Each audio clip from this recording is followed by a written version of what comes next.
Olá, você que nos assiste pelo canal do Colégio Porto Real, seja bem-vindo ao nosso segundo podcast. A gente tem que comemorar, né? Porque o primeiro episódio ele nasceu quase para ser um episódio único, mas a gente quis dar continuidade a esse projeto e é por isso que a gente está aqui. E hoje o assunto serão as crianças pequenas. A gente vai falar dos desafios que essa fase da infância apresenta para os pais, a construção da autoridade e, claro, também sobre a educação infantil, as escolas. Eu estou aqui com a Elizabeth, que é a coordenadora da educação infantil do Colégio Porto Real há 10 anos, mas tem mais de 30 anos de experiência na educação infantil. Ela também é casada há 32 anos, falei certo, Beth? Isso aí. Mãe de 2 filhos e avó da Capitu e do Tomás. Tudo bem, Beth? Tudo bom, querida? Que bom estar aqui. Que bom a gente estar junto, né? Muito bom. Eu acho que a Beth daria, assim, vários podcasts, porque realmente é muita experiência, são tantos assuntos, né, sobre a educação infantil. E eu acho realmente que toda mãe, toda professora, eu viro e mexo tento tirar uma casquinha, gostaria de ter a Beth do lado para dar um conselho, falar o que eu faço agora nessa situação, Beth, pelo amor de Deus, né? Se ela pudesse aparecer ali na hora seria maravilhoso, por isso que a gente trouxe ela aqui. Eu aperto a orelha também, Andréia. Eu sei bem como é que é. Pra gente começar, conta então um pouquinho da sua experiência na educação infantil. Tá, como tudo começou. Eu fiz faculdade de psicologia. E aí, no último período da minha faculdade, eu precisava fazer um estágio. Eu não gostava muito da parte clínica, não. E aí, uma amiga me ofereceu, falou, olha, consegui um estágio num colégio. Eu falei, então vou lá, vou nesse estágio. Comecei a fazer estágio para a faculdade e fiquei 30 anos como professora na educação infantil, né? Descobriu a sua vocação. Exatamente. Nesse início, eu comecei como assistente, fiquei o primeiro ano de assistente, mas logo peguei turma. 80% da minha vida de professora eu peguei os maiores, pré-2 e pré-1. Mais pré-2, né? E depois aí eu já passei por M2, maternal 2, criança de 3 anos, maternal 1 nunca e berçário nunca, como professora, tá? E depois eu comecei, fui efetivada, aí fui mudando de escola, trabalhei de novo como assistente, virei professora de novo, aí mudei de escola e tô aqui agora no Porto Real há 10 anos. Comecei lá no Porto Real como professora. Quando tinham muitos alunos, né? Já tinham quantos alunos nessa época? Tava bem cheio, tinham 35 alunos. Porque quem não sabe, né, o Colégio Porto Real... Meu primeiro ano eu comecei com 4 alunos, foi muito bom. Uma turma de 4 alunos, né? 5 alunos, mentira. Até o meio do ano era um menino e 4 meninas. E aí o menino viajou, foi para fora do Brasil e eu fiquei com 4. Para quem não sabe, o Colégio Porto Real nasceu como uma iniciativa dos pais. Isso. E eles começaram justamente ali com os próprios filhos e algumas pessoas que com eles, né, apostaram nesse projeto totalmente novo. Então, começou com 12 alunos o Colégio Porto Real. Quando eu comecei já estava bem avançado. Já tinham 30. Isso, e hoje a gente está com... Eu não sei a conta exata, mas 756 por aí. Nossa. Crescimento, né? Sim. Foi uma casinha, depois outra casinha. Agora a gente tá ali dominando a rua, né? Ô, Beth, agora fala um pouquinho qual a diferença você enxerga da educação infantil de 30 anos atrás e hoje, né? E eu queria que você falasse um pouquinho também da relação dos pais com a escola, né? Enfim, a confiança, a relação que eles estabelecem. Tem uma diferença das escolas há 30 anos atrás, das escolas do Porto Real. Eu vejo essa diferença de escolas como Porto Real, né? As escolas de 30 anos atrás, a gente sempre viu os pais delegando muito a educação para a escola. Eu acho que hoje isso ainda... hoje isso ainda acontece. A gente tinha, assim, a gente não tinha tanta informação, principalmente os professores, para dar essa orientação para os pais que nós temos lá no colégio, que a gente dá a formação para os nossos professores para que eles possam, de fato, apoiar as famílias, dando orientação, dando informação, conhecendo bem cada criança, cada aluno seu. E nas escolas não tem muito isso, tá? Mas vai evoluindo, a gente vai se formando, né? As escolas, elas se empenham na formação também. Às vezes uma formação, não sei se você via isso, né? Uma formação às vezes mais voltada para o pedagógico e menos voltada para a formação. Totalmente, exatamente. Totalmente voltada para o pedagógico do que para a família e para as orientações, para a gente conhecer melhor os alunos e poder ajudar as famílias mais, né? E eu lembro também, André, que é muito engraçado, antigamente, hoje a gente, com todo esse conhecimento sobre as nocividades, né, para o desenvolvimento de uma criança, como as telas, por exemplo, eu lembro que na minha época a gente botava a criança ia dormir, adivinha o que a gente botava para a criança dormir? Vídeo! Pra relaxar e dormir. Botava, ninguém relaxava, as crianças quicavam depois. Falta de conhecimento, né, um pouco de... também a própria televisão, né? Porque pra gente era televisão, não tinha muito tablet, eu acho que a tecnologia desse tempo pra cá evoluiu muito. Mas a gente eu lembro que eu botava videocassete e tudo, aí ficava lá segurando aquelas crianças que não ficavam paradas, tinham que dormir, e a gente não tinha todo esse conhecimento da importância da rotina de uma criança, né? Principalmente o sono de uma criança. Você vê, eu trabalhava numa escola que começava 1h da tarde, né? A gente sabendo que uma criança pequena tem que dormir nesse horário, porque ela ainda tem essa necessidade. Como é que a escola começa 1h da tarde, né? Esse sono atrapalha muito. Uma criança pequena de 3 anos, que eu tô falando, 3, 4 anos. A soneca é muito importante. É fundamental. Esse sono da tarde, né, que a gente chama a soneca, né, ela é muito importante para o desenvolvimento, né? Para memória, né? Isso tudo, para a criança se reorganizar, é fundamental e é uma necessidade biológica que a criança tem. Ela precisa desse sono para poder passar o tempo da tarde aproveitando também, porque se ela fica devendo esse sono, o tempo da tarde ela não consegue aproveitar tanto as demandas da tarde, porque ela está com sono, e o sono de fato atrapalha.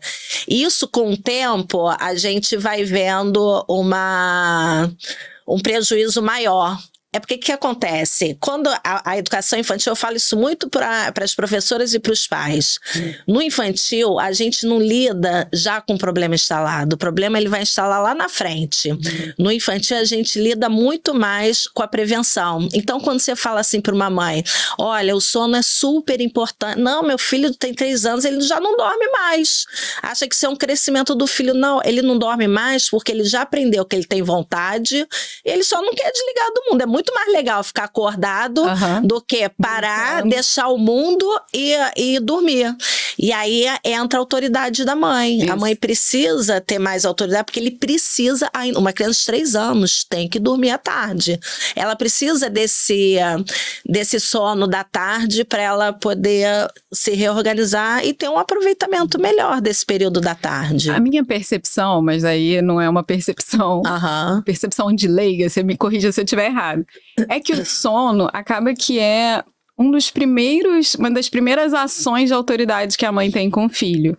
Porque ela prepara aquele momento para ele dormir e fala, olha, essa é a hora de você dormir, né? Ainda que a criança seja um bebê, ainda está entendendo, mas ela começa a orientar a criança por ali, né? É um pouco também a autoridade dela, assim, olha, você não quer dormir, mas o melhor para você, eu sei o que é melhor para você, é que você descanse. O sono, ele é uma das ações, né, que a mãe começa a aprender a exercer a sua autoridade. Você fazer uma criança que não quer dormir, porque é o melhor para ela só não quer dormir, mas ela tá com sono, só que ela vai agitando.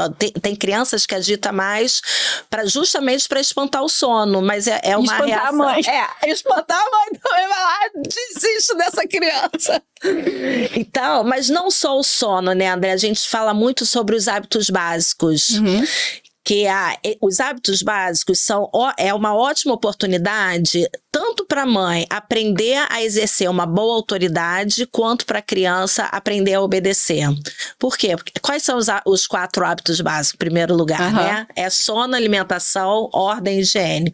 Isso é o básico que a criança precisa.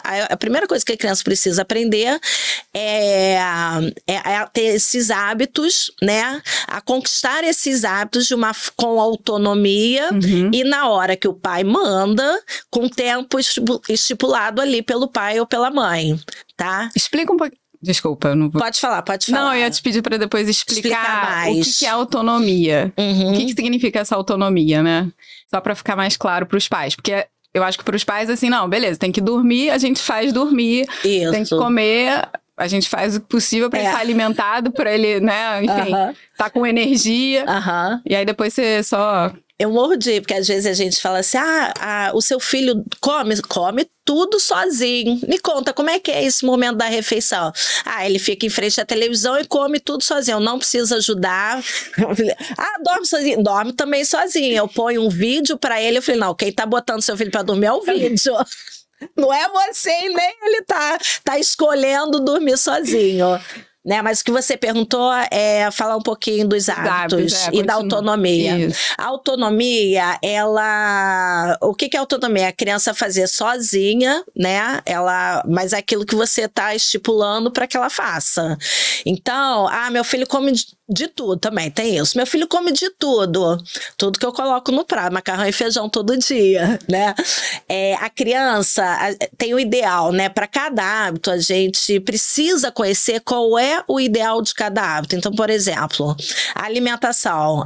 Qual é o ideal para a criança se desenvolver bem no hábito da alimentação? Ela comer de tudo, né? Tudo que o pai, né? Macarrão e feijão todo dia, mas de tudo, ter uma variedade de alimentos.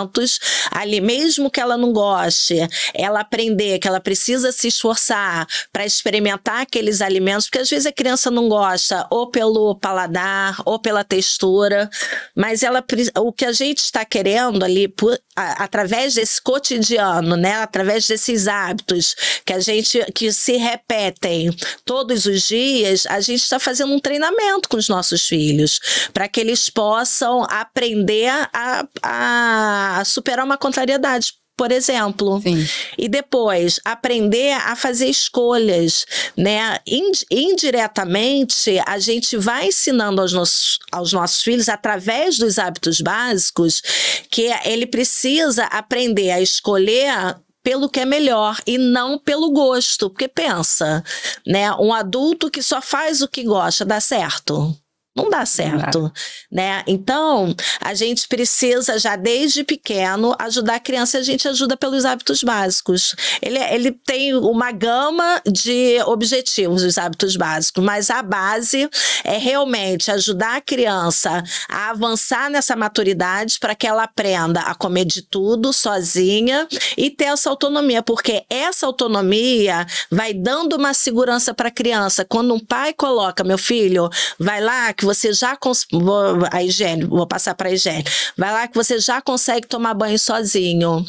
Mas os pais, eles ficam, mas eu vou deixar, se ele não lavar a cabeça direito, deixa? Falei, não, você fala, olha, você vai orientar o seu filho como lavar a cabeça, por exemplo. Olha, meu filho, você tem que esfregar a cabeça, fazer bastante espuma e depois você enxágua e cuidado para não deixar shampoo na cabeça. Legal? Entendeu? Tá bom. No dia seguinte, você vai lá, olha seu filho, olha, meu filho ficou quase bom, mas o seu cabelo, você não lavou bem a cabeça, você botou pouco shampoo, então tem que fazer bem feito. Você vai nesse dia a dia ensinando e orientando seu filho. Nem que no início você tem que fazer uma verificação depois, né? Isso faz parte, né? Você pode dar uma verificada, mas não fazer isso sempre por ele, né? Isso. Com que idade você acha que a criança já consegue começar a tomar banho? Como você falou, eu tenho neto, né? A minha neta de 2 anos já toma banho sozinha, mas a gente ainda precisa supervisionar e ensinar. Falar, tem que fazer mais espuma,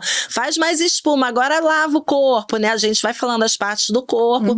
Precisa dessa orientação. Com 5 anos, a criança já é capaz de tomar banho totalmente sozinha. Porque não adianta também tomar banho. Tomou banho, não passou shampoo, o cabelo tá todo despenteado. Sim, ela tem que fazer bem feito. Né? Exatamente.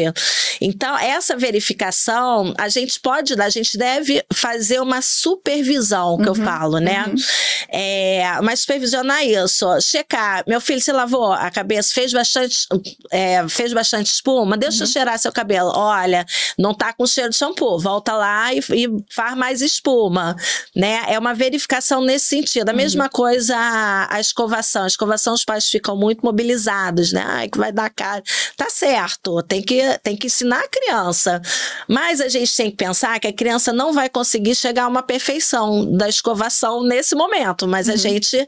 E por outro lado, a gente tem que lembrar que por que os primeiros dentes, eles não são os definitivos? Justamente porque a criança, nesse período, ela tá aprendendo esses hábitos para quando chegarem os dentes definitivos, a criança já sabe escovar bem feito, e aí sim ela tem... Não tô falando que não tem cuidado de leite, tá? Mas eu acho que ainda tem uma margem ali para erros, porque de leite vai cair e vai vir um definitivo. Então, igual quando a criança quebra o dente e fala, tá bom, de leite. De leite tá tudo certo, exatamente. Isso. E depois, né, André, a gente acaba passando para a criança, o pai, quando ele dá essa autonomia, ele tá falando pro seu filho que ele confia, que ele tá informando pro filho que ele é capaz de fazer essas ações. Ele é capaz, ele pode não ter aprendido para fazer bem feito, mas que ele a coordenação motora dele já possibilita, ele já tem uma maturidade motora que possibilita ele comer sozinho. Com 1 ano, eles já são capazes, mas com treinamento, claro, no início, no berçário, quando eles vão comer, eles já comem sozinho, é uma gracinha. Só que no início eles derrubam a colher, porque eles ainda não têm essa coordenação, mas com treinamento, eles vão treinando todos os dias, no final do ano eles estão comendo direitinho.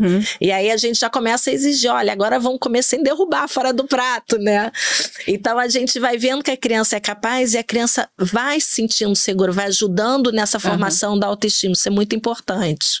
Muito bom. Eu me lembro de escutar a Adriana de Abreu, que é a diretora do colégio, falando que às vezes as mães pensam em muitas coisas mirabolantes para educar os filhos. Pensam em algumas atividades, algumas coisas que elas querem educar os filhos através daquilo. Ela falou, olha, a educação dos filhos se dá ali no dia a dia, através do momento que você observa a forma dele jantar, que você tá do lado dele, olhando justamente o banho, ajudando ele a ganhar essa autonomia, através do sono. Então, ali, nisso que é corriqueiro do dia a dia, se dá a verdadeira educação, né? É isso aí. Isso é uma oportunidade. Isso. A educação, ela vai acontecendo justamente nesse cotidiano ordinário, né? Mas, claro, o pai precisa conviver com a criança, o pai e a mãe, né? Isso, sim. Esse convívio é muito importante dentro de cada circunstância de cada um, claro, né? Mas o ideal é que os pais realmente assumam esse protagonismo, né? Eu acho que esse é um dos grandes objetivos da escola, ao dar essa formação de como que os professores podem ajudar as famílias, né? Dar essa formação sobre autonomia, sobre rotina, para que os professores e as assistentes de coordenação possam orientar as famílias para que eles assumam esse papel, né? Isso, esse papel dos pais, né? O primeiro protagonismo da educação cabe aos pais. A escola, ela entra para apoiar essa educação, justamente isso que você falou, lá no Porto Real, por exemplo, a gente apoia dando educação, dando formação, dando educação lá, dando formação também, né? Dando formação, fazendo as tutorias, dando orientações para esses pais, mas a escolha e o protagonismo cabe aos pais. Com certeza, com certeza. Agora, fala um pouquinho da sua percepção em trabalhar numa época que não tinha o tablet na mão das crianças, o celular, E como é agora, né, a sua percepção nesse momento em que muitas crianças realmente acessam bastante essa tecnologia? O que a gente vê, isso é um comentário geral entre os educadores, né, os profissionais de escola. A gente hoje está vendo muito diagnóstico, muito mesmo. É claro que alguns são inatos, mas eu acho que tem muito diagnóstico fabricado, porque você vê, né, uma criança que é muito exposta até uma criança de 2 anos. Essa criança, ela vai aprender fazendo e experimentando, né? Se essa criança ela fica passiva, vamos dizer, por 2 horas, né? Olha quanto tempo ela deixa de aprender, de movimentar o corpo, de experimentar coisas corriqueiras, né? Como entrar debaixo da mesa, passar embaixo de uma cadeira. Ela está de frente a uma tela totalmente passiva e parada. E o cérebro também está totalmente passivo. Totalmente não, mas a maior parte do cérebro vai ficar ali, parado, né? Sem fazer muitas sinapses, né? Porque as sinapses acontecem pelas experiências que a criança vai tendo, de subir numa cadeira e pular, né? Ela vai até aprendendo, né? Pulou, caiu, caramba, isso aqui me machuca. Ela precisa, claro que a gente não vai deixar, né, a criança num risco absurdo, mas existem pequenos riscos que a gente pode deixar a criança, porque isso ajuda na aprendizagem da criança. E essas telas cada vez mais estão entrando nesse cotidiano das crianças. E a gente vê, a gente confunde ali crianças com muita agitação, zero atenção, né? Você fala, gente, essa criança tem alguma coisa. Quando você vai ver, ela tem tanto estímulo, com tela de uma forma geral, não estou falando só de TV, não. Estou falando de uma forma de celular, vai no restaurante, tá com o celular. Vai no qualquer lugar, tá ali com o celular o tempo todo, né? Então, e quando chega na escola, ela não tem acesso às telas. E aí ela não sabe o que fazer. Ela não sabe como brincar. Ela não sabe como socializar. Porque a maior parte do tempo, fora da escola, ela está com o celular. Então, a gente começa a achar que tem um diagnóstico dessa criança. Nossa. Então, a gente precisa... Fora outras coisas, né? Os hábitos básicos também influenciam muito. Uma criança que não tem uma boa rotina, ela fica totalmente desconfigurada. Você vê, um filho teu, um dia que sai da rotina, uma criança tem uma rotina boa, um dia que vai dormir mais tarde, na hora quando já fica desconfigurado, totalmente doido. Desconfigurado mesmo. Fica mesmo. Então, a gente vê muito isso, né? A gente fica em dúvida se tem de fato um diagnóstico ou se foi fabricado, né? Aquele comportamento que você está vendo que está atrapalhando. E você já observou casos assim, na sua experiência de orientação familiar e tudo mais? Muitos casos. Assim como já tive experiências de crianças, né? Que eram totalmente com tela, e quando os pais acordaram e perceberam, porque esses pais, eles realmente perceberam que aquilo estava fazendo mal aos filhos, porque eles já estavam incomodados com o comportamento dos filhos, principalmente socialmente. Então eles apostaram e acreditaram no que eles ouviram, eles começaram a ouvir muitas palestras sobre isso e tiraram. Eles me contaram, falaram, olha, eles tinham tem gêmeos, né? 2 meninos. E eles me contaram, falaram, Beth, olha, a primeira semana eu queria morrer, porque eu não sabia o que fazer, meus filhos não sabiam o que fazer, a gente também não, foi horrível a primeira semana. Mas tem uma crise de abstinência pouco. Tem uma crise de abstinência, né? Porque é um hábito, né? Você desinstalar um hábito é muito mais difícil. Então, e a família também não lançar a mão dessa tela, porque para a família é mais fácil, a criança ela para e você consegue fazer o que você tem que fazer dentro de casa. É verdade. Aquele minutinho de paz. Exatamente. Não tem ajuda dentro da minha casa, eu tenho que botar essa criança, porque ela não para, senão eu não consigo fazer nada. Né? Só que eles bancaram eles viram, isso também é bom na criança. A criança, ela tem uma resposta muito rápida, a criança pequena. Ela responde muito rápido. Quando você tira aquele estímulo, assim, 3, 4 dias ela já responde.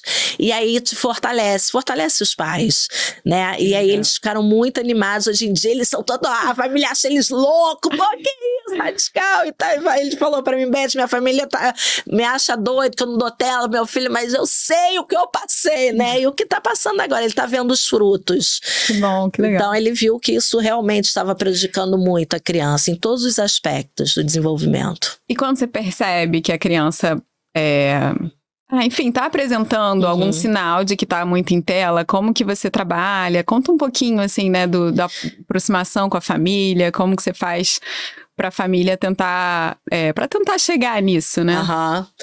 O que a gente faz é porque assim também, a gente tem que entender a circunstância de cada família, né? Então, se tem uma criança, sei lá, por exemplo, chega em casa, tela, porque a mãe tem que fazer o jantar, tem que arrumar a casa, a mãe trabalha fora também.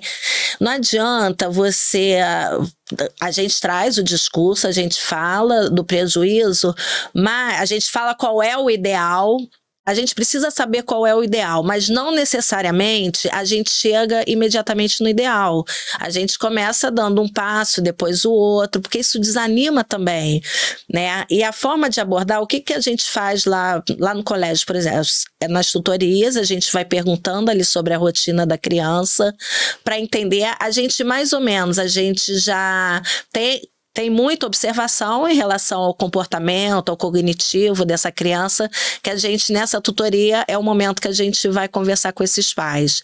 E aí a gente vai vendo as demandas dessa criança, o que a gente está vendo, que essa criança não está tendo um aproveitamento que ela deveria ter, só que as tutorias, elas vão ajudando a gente a identificar o porquê dessa defasagem ali o que está por trás desse impedimento do aproveitamento da criança, vamos dizer assim, né? E aí a gente vai fazendo pergunta sobre a rotina da criança, para a gente entender como essa rotina, como dorme, que horas dorme. Exatamente. Entender também como é que é essa configuração dessa família também, né? Porque não adianta você falar, olha, tem que tirar tela zero. A família não vai conseguir.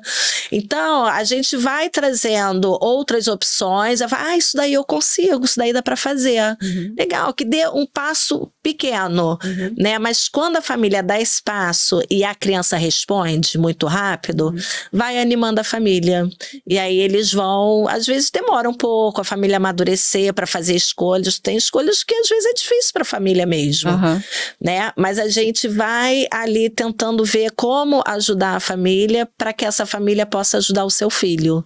Então é bem importante isso, né? A gente tem as tutorias a cada 3 meses, né? É fundamental. Os pais Então, é o encontro do pai e da mãe com a professora, e através desse encontro, a professora pode conversar sobre o que ela tem observado na escola, e os pais trazem, né, quais são os desafios que eles estão enfrentando em casa, trazem esse contexto. Sim, a gente tem essa dificuldade, a nossa circunstância é essa, e a gente vai ajudando eles a darem passos, né? Isso, exatamente. A equipe, né, ajuda a dar passos, e a gente tem fala do plano pessoal plano pessoal de melhora, né? Porque acho que através disso ajuda, né? Eles terem clareza de... Exatamente.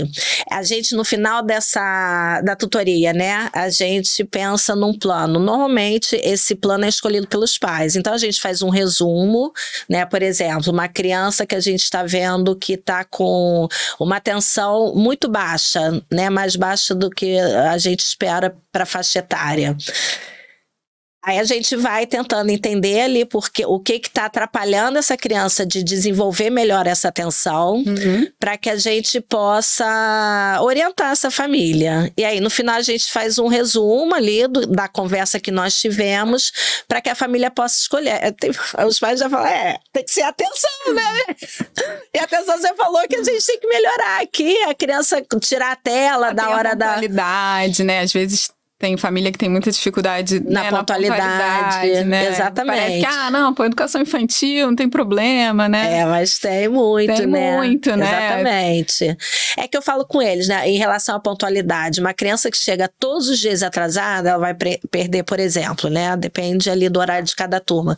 Mas vai perder, tem turma que começa com inglês, ela vai perder o inglês todo dia. Tem turma, a maioria começa com mural, vai perder o mural, que é super importante, é um estímulo que nós damos para a memória memória e para concentração.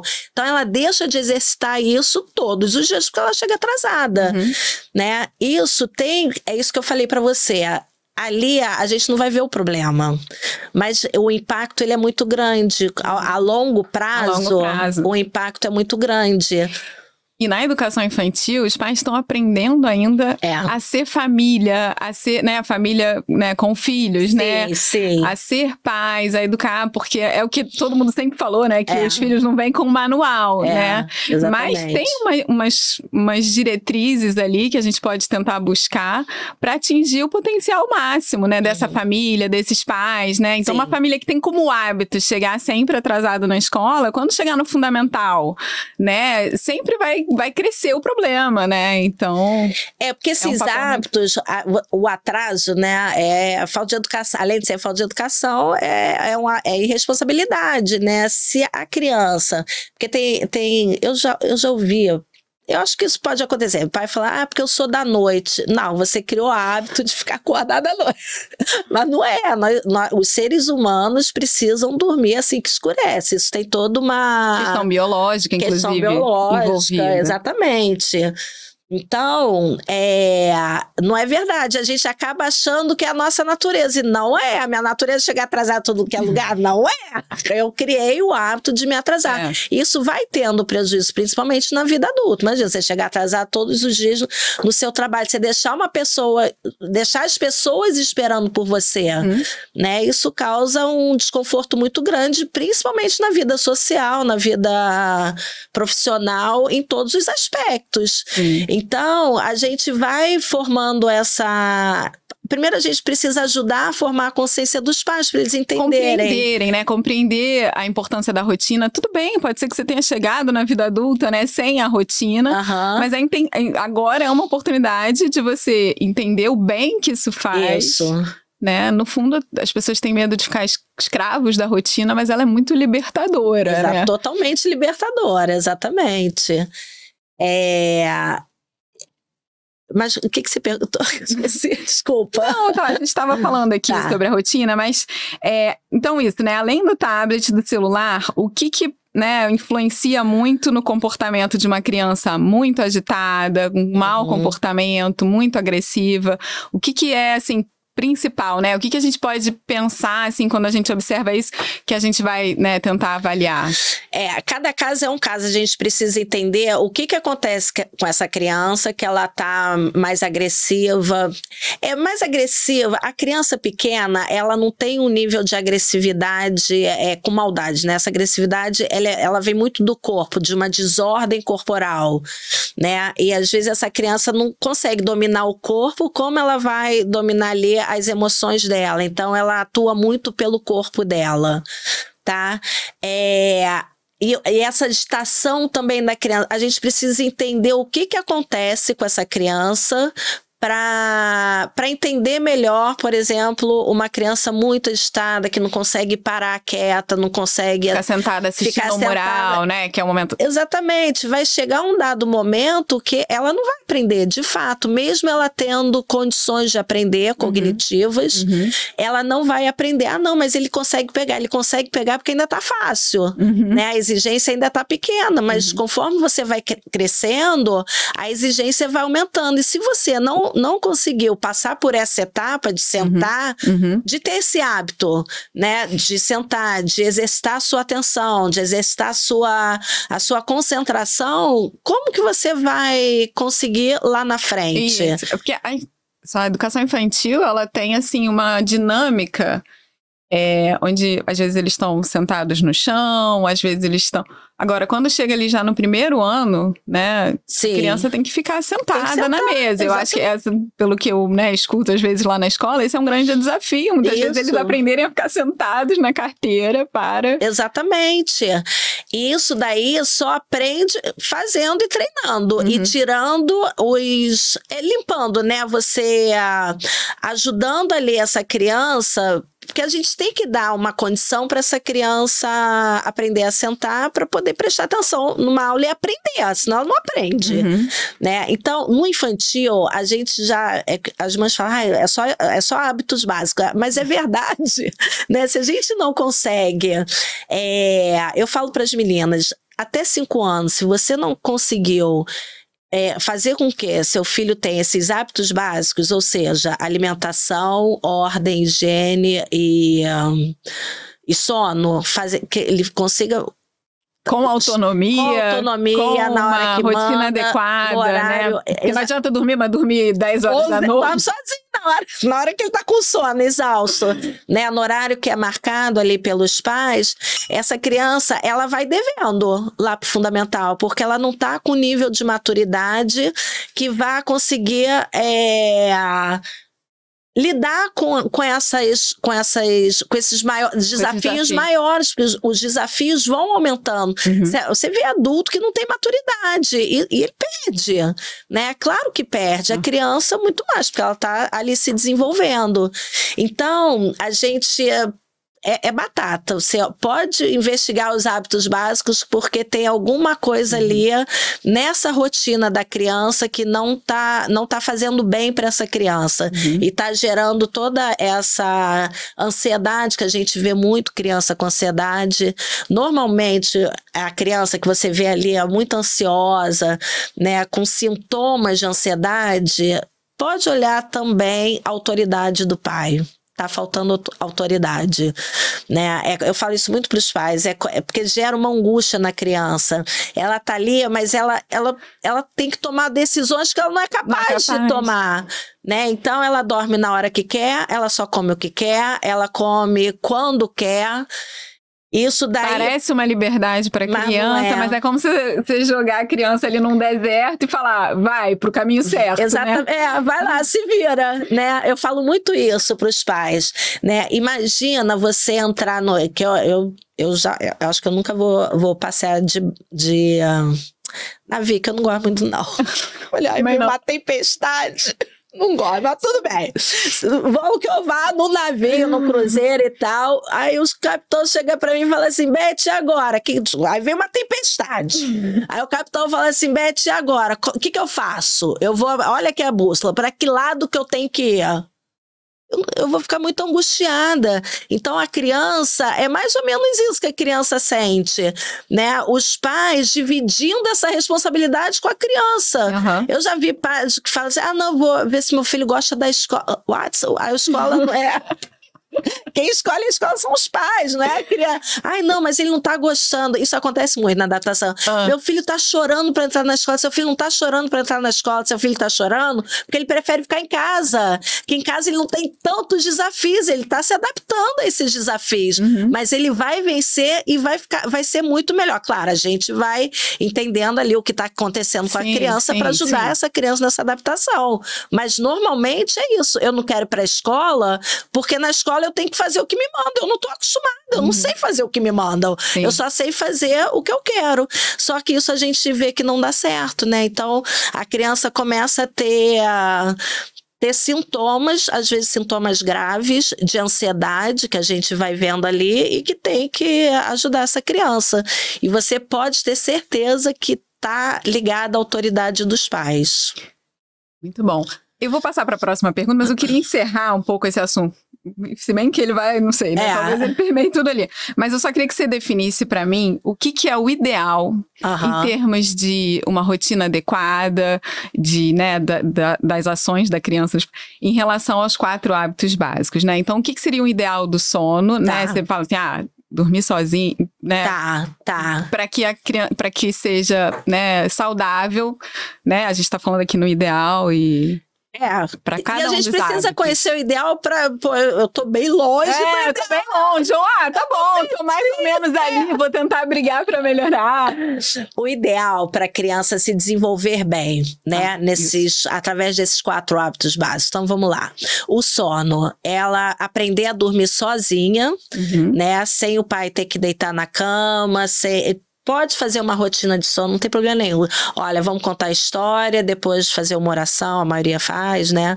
Fazer uma oração e cama. E aí a criança vai lá, dá um beijinho e o pai sai. Esse é o ideal. E no horário que o pai... O horário de sono para uma criança pequena é por volta de 7h30. Né? 7h30 é o ideal, mas... perto desse horário é ideal por os benefícios que a criança tem. Tem a questão hormonal, de crescimento, né? O hormônio do crescimento. A qualidade do sono é melhor, né? A criança, ela chega ao sono profundo com mais rapidez, porque se ela dorme... Pensa, quando você dorme muito cansada, a gente não dorme bem. Porque a gente passou do nosso horário de dormir a criança, é muito pior que ela está se desenvolvendo, né? Então, o ideal seria ela dormir 7h30, sozinha, né? O pai vai lá, tchau. Ela adormecer sozinha e no horário que manda, né? Ótimo. Por volta desse horário. Muito bom. Na alimentação, ela comer sentada à mesa, comer de tudo que bota no prato, ela aprender a comer, ter uma variedade alimentar, ali até mesmo por conta da saúde também, e no tempo determinado. Mais ou menos 30 minutos é o suficiente ali para a criança comer e não levantar durante a refeição. Esse é o ideal, tá, Andréia? Sim. A ordem. A ordem é a criança ter autonomia para guardar suas coisas, por exemplo, ela levantar da cama, já dobrar, ou dependendo da idade, pode guardar, começar a ter... Começar a arrumar a caminha, né? Começar a cuidar das suas próprias coisas. Exatamente. Tirar sua roupa, botar no cesto, encaminhar a roupa que ela tira ali no dia a dia, para tomar banho, para não deixar no chão para a mãe catar, e a mãe que encaminha, né? Então, ela já começar a ter esse tipo de orientação para ela ter esses hábitos de ordem. O prato também, acabou o prato, colocar o prato, isso é obrigação, né? A gente fala, né, que tem coisas que são obrigação da criança, mas a gente precisa ensinar ela tirar o próprio prato da mesa e colocar na pia ou encaminhar lá o prato para onde tem que colocar.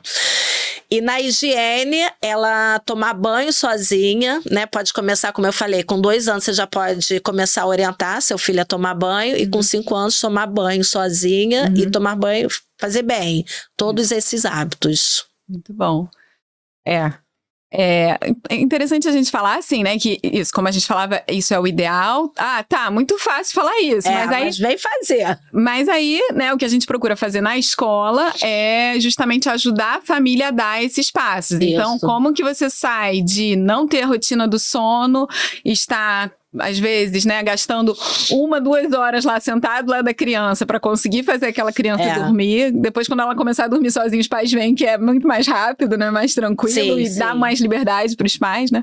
Também. Mas a escola procura... dá menos trabalho, né? Mas no início dá muito trabalho. Exatamente. Não, assim, tem todo uma passo a passo, né, que a família pode ir dando para que a criança vá conquistando essa autonomia, vá entrando nessa rotina, uma criança que dorme 10 horas, né? E a escola procura, através das formações e das tutorias, né, chegar o mais próximo desse ideal. Isso. Né? As formações, todo ano tem que ter formação dos 4 hábitos. A gente sempre coloca, né, dos 4 hábitos. E essa adequação, vamos dizer assim, né, a gente faz nas tutorias. Então, por exemplo, olha, seu filho está dormindo 11h30. Já aconteceu, às vezes a mãe fala assim: olha, Beth, meu filho não está conseguindo dormir à noite, tira o sono da tarde, diminui o sono da tarde. Mas é o sono da tarde, porque a criança, quando ela não dorme, ela não fica bem à tarde. Né? Então, o que está acontecendo? O que acontece com a mãe? Dormiu 11 horas, aí a mãe deixa a criança dormir até mais tarde. Então, vira uma bola de neve. Se dormir 11 horas, vai acordar às 6 de novo. Tem que chegar no colégio no horário.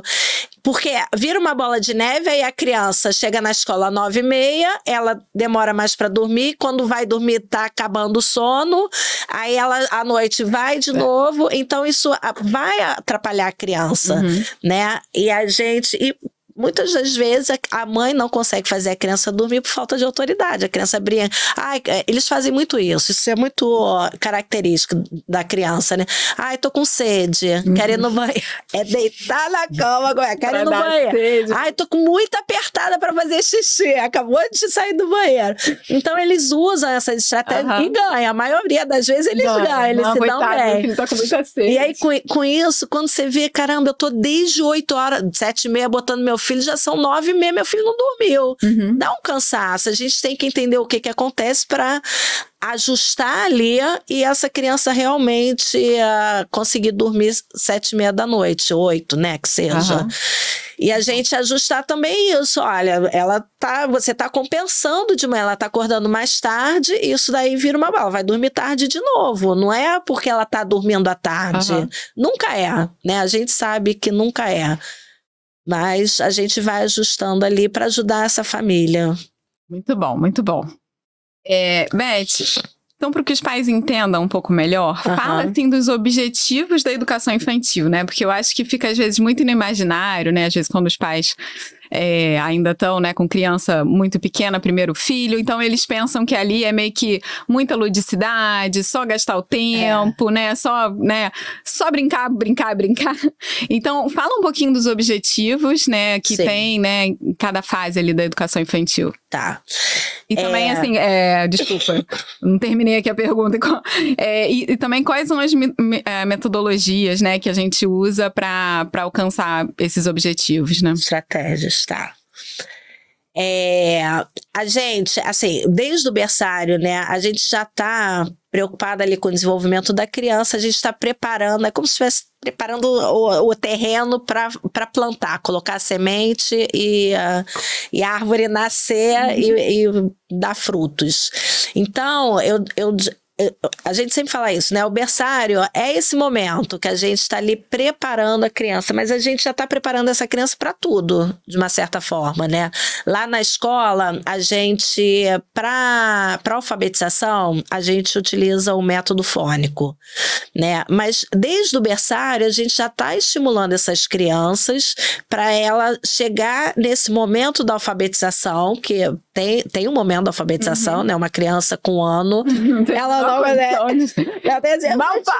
eu vou estimular meu filho, vou botar ele para ler, ele não vai ler aos 2 anos, a menos que tenha altas habilidades, mas fora isso ele não vai ler, porque ele não tem maturidade neurológica ainda. As mães às vezes têm uma ansiedade. Muita ansiedade, né? mas isso não impede a gente de estimular. A questão é a nossa expectativa, né? Então, nesse momento, por exemplo, no berçário, o que a gente dá mais ênfase, né? A gente está trabalhando ali para preparar para a alfabetização. Então, a gente trabalha a motricidade fina, a psicomotricidade, ela é fundamental. Você estava falando de uma criança que não consegue sentar. Essa criança, ela pode estar, por exemplo, ela pode ter sido mal estimulada nessa parte motora, né? Porque se ela tem um tônus muscular mal trabalhado, ela não é capaz de sentar, porque a musculatura dela não está bem trabalhada. Porque o que é o tônus muscular? É a contratura da musculatura que não está nem muito contraída, nem totalmente relaxada, que deixa a criança nessa posição sentada de uma forma confortável. Às vezes a criança não consegue sentar porque o tônus muscular dela está sendo mal trabalhado. Então a gente, desde o berçário, a gente já trabalha. A psicomotricidade, eu falo isso para os pais, é um dos trabalhos mais importantes da educação do infantil, porque ela vai estimular não só essa parte da musculatura, do físico, mas também o cognitivo e o emocional. Uma criança que não tem bons estímulos, por isso que eu falo que a tela é ruim, né? Imagina a criança ficar 2 horas sem essa movimentação que é fundamental para o desenvolvimento dela, né? Você vai ver que essa criança vai ter uma desatenção, ela vai ter dificuldade de aprendizagem, ela vai ser insegura porque ela não tem consciência do corpo. Então, normalmente a criança pode ficar, normalmente não, ela fica. Você vê uma criança que não tem muita experiência motora, como ela é insegura porque ela não experimenta experimentou. Então, isso tudo, a gente tem no infantil, a gente começa no berçário, trabalhando os sentidos, né? Esses estímulos sensoriais é fundamental. Desenvolvendo os sentidos, né? Exatamente. Porque, pensa, a gente faz muito isso, né? Discriminação auditiva, a própria audição musical, ela já estimula essa discriminação auditiva, porque, além do ritmo, da variação de ritmo, existem ali os sons dos instrumentos, que a professora já desde muito pequena já vai chamando a atenção. Na aula de música, ela traz esse instrumento para a criança, conhecer um instrumento, para a criança ouvir o instrumento. A audição musical, né, também para falar para quem não conhece, a gente faz uma... Até os próprios pais da escola, né, ficam curiosos com isso, né? Por que a gente coloca... Ou entendem, né, não entendem exatamente todo o objetivo, né? Claro, a gente põe ali uma música de alta qualidade, né? São músicas clássicas diariamente. Isso. Então, uma música de qualidade, mas muito para estimular essa audição, né? Enfim... esse sentido cérebro, da audição, sim, exatamente. Isso. E, enfim, também eu acho que contribui também, né, com a própria concentração das crianças naquele momento, né, sim. O momento seguinte, agora não me recordo direito se os beats vêm logo depois ou vem depois. Então eu acho que aquilo ali também prepara um momento bom para vir os beats, né, que são um momento de treinar um pouco a atenção ali, né, com aquelas cartelas que a memória e a atenção. A gente já tem essa prática desde o berçário, né? Que é incrível. Quando eu comecei lá no colégio, falou do mural, eu achei tudo incrível. Mas uma criança pequena ficar sentada para ouvir uma audição musical, uma música clássica, em média, dura 5 minutos. No início, quando a turma, eles são muito pequenos, estão chorando, a gente até diminui um pouco, para eles criarem um hábito de sentar para ouvir uma música. Né? Mas em 2 semanas, esse hábito já é adquirido. Não hábito, né? Mas eles já se organizam melhor para essa audição e começam a até apreciar a música. Né? Claro que você apreciar uma música clássica é de alta qualidade, como você falou. Mas ela traz muito benefícios para o desenvolvimento da criança. Um deles é até a aquisição da língua estrangeira, né, por conta ali da variação dos sons, né? Exatamente. Essa criança vai ter mais facilidade de aprender uma língua estrangeira, por exemplo. E essa música, né, essa audição musical, ela fica a mesma durante todo o mês, né? A gente põe uma mesma música durante todo o mês. Isso. E depois é que ela... Porque eu acho que é uma coisa muito particular, assim, enfim. Só lembrando os pontos que eu... que é a questão de estímulos variados e repetidos, né? Então, isso que é uma coisa muito importante que é presente lá no colégio, né? A repetição dos estímulos. Às vezes, os pais têm essa preocupação de dar muitos estímulos para as crianças, mas esquecem da necessidade também dessa repetição. Acho que isso é muito legal, né? A mesma poesia durante um tempo. 15 dias. Por que a repetição? Né? Porque é pela repetição que a criança vai conseguir consolidar essa aprendizagem. Mas isso, a gente, tudo lá, a grafomotricidade, né, que é a escrita, eles fazem a repetição daquele movimento. Então, por exemplo, o maternal 1, de 2 anos, né, a gente faz a linha horizontal, a linha vertical, eles já começam a fazer a curva.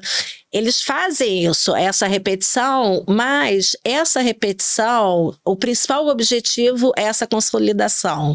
Mas eu não posso dar, aí entra a ludicidade, né? Eles vão fazer a linha horizontal a semana inteira, mas um dia vai fazer com colo, outro dia vai colar adesivo, outro dia vai andar com carrinho, né? Simultaneamente, legal. A gente precisa trazer estímulo. A criança, ela para aprender, ela precisa estar com o olho brilhando. Se ela não tiver, não, fazer isso de novo, Deus me livre. Ela não a aprendizagem. Ligar um desenho a outro. Né? Ligar um desenho a outro. A gente vai criando, vai mudando, dando uma variedade de material para que a criança fique estimulada. Legal. Eles ficam, de fato. Né? Uma criança de 5 anos, lá no pré-2, por exemplo, que começa a fazer o treinamento das letras, né? Elas são mais elaboradas, a letra B, a cursiva, que a gente usa a letra cursiva. eles precisam estar encantados, mesmo sendo uma repetição.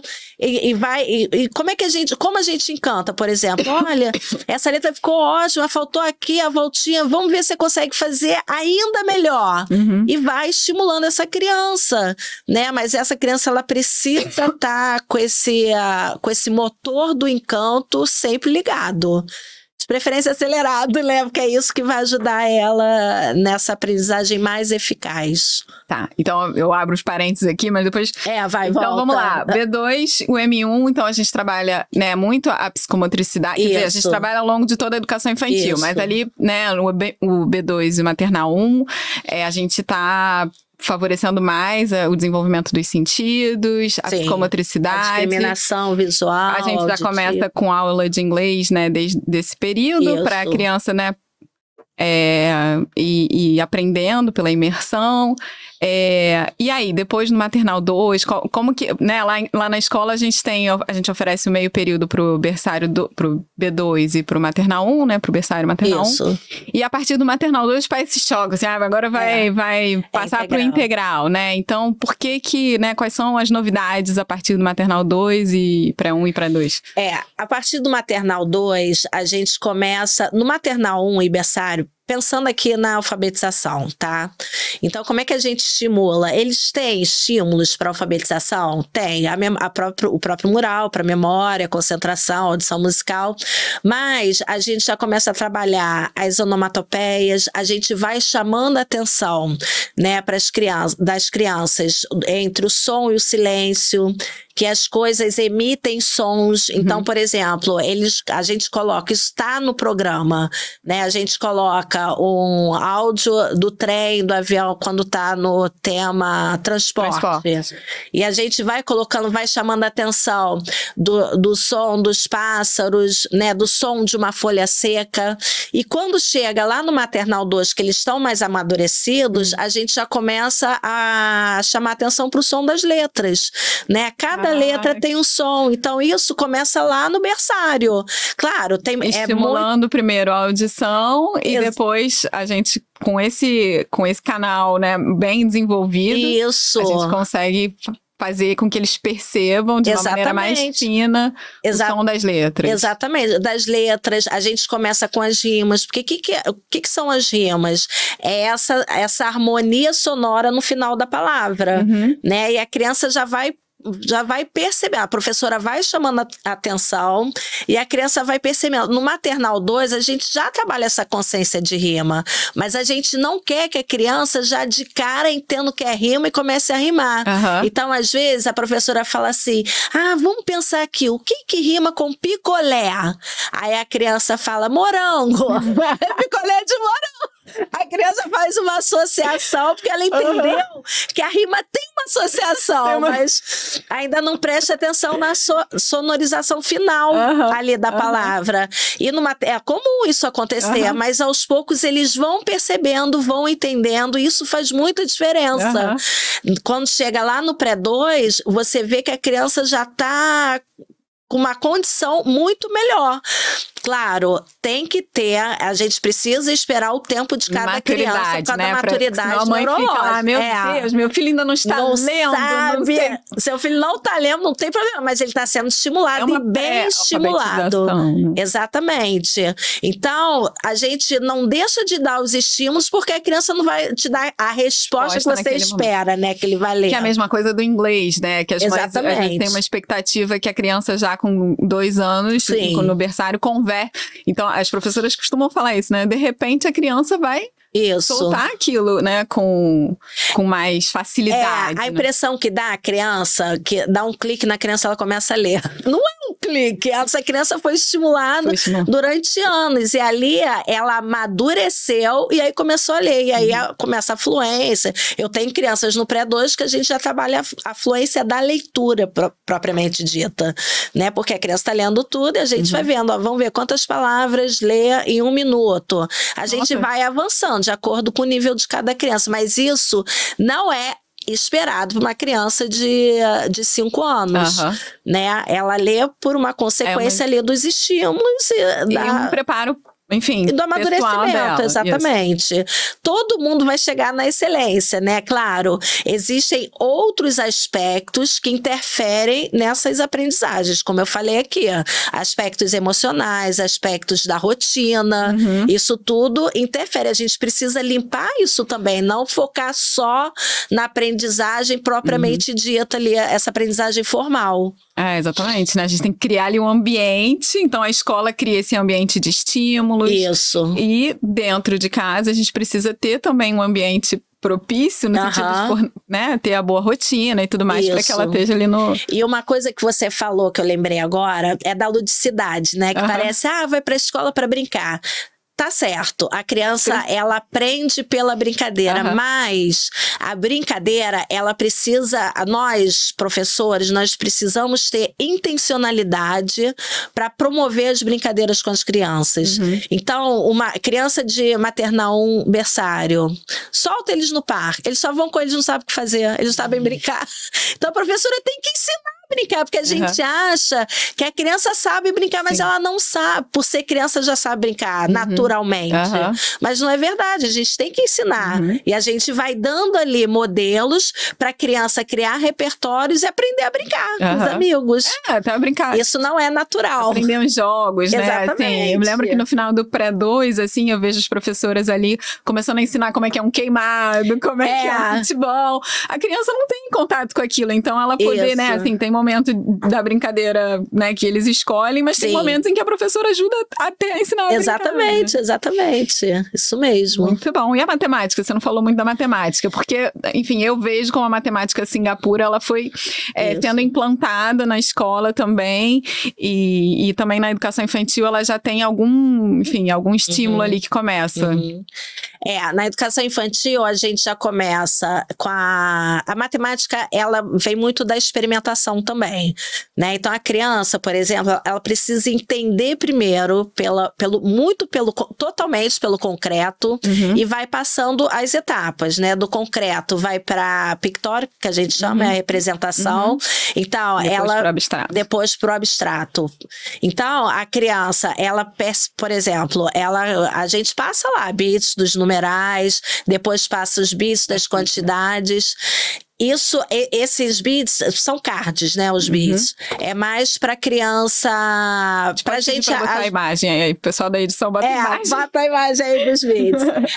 A gente passa rápido pra estimular essa atenção da criança. Mas, em outro momento da matemática, a criança vai trazer 2 objetos, a idade da criança, quantos anos ela tem, pra ela entender, né?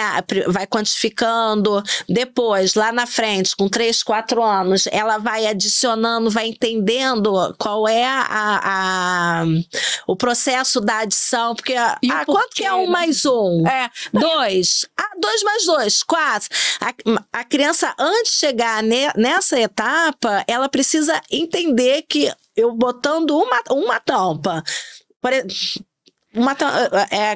eu ganhei 1 copo de suco, mas outro copo de suco, eu tomei 2 copos de suco. Sim, eu ouvi uma criança outro dia do Maternal 2 falando isso, né? Fui na feira, comprei maçã.